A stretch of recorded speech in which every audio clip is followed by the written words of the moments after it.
Delivery pain start ஆயிடுச்சு.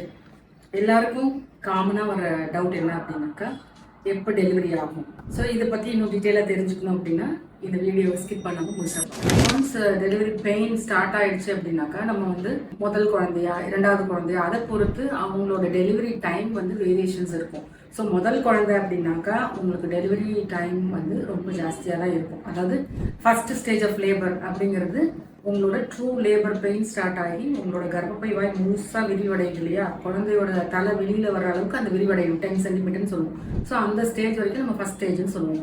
முதல் குழந்தைக்கு இது 12 to 14 ஹவர்ஸ் ஆகும். ஸோ இந்த ஸ்டேஜில் நம்ம வந்து ரொம்ப பொறுமையாக இருக்கணும்.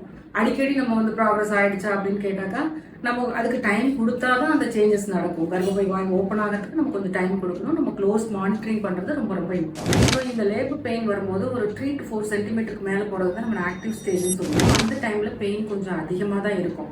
சப்போஸ் உங்களால் பெயின் டாலரேட் பண்ண முடியலன்னா பெயின் ரிலீஃப்க்கு நிறைய ஆப்ஷன்ஸ் இருக்குது. ஸோ லேபர் அனர்ஜிஷியான்னு சொல்கிற எபிடியூரல் அனர்ஜிஷியா நம்ம அவைல் பண்ணிக்கலாம். அது அதர்வைஸ் நம்ம டென்ஸ்ன்னு சொல்கிற மெத்தட்ஸ் யூஸ் பண்ணிக்கலாம். ப்ரீத்திங் டெக்னிக்ஸ் நிறைய இருக்குது.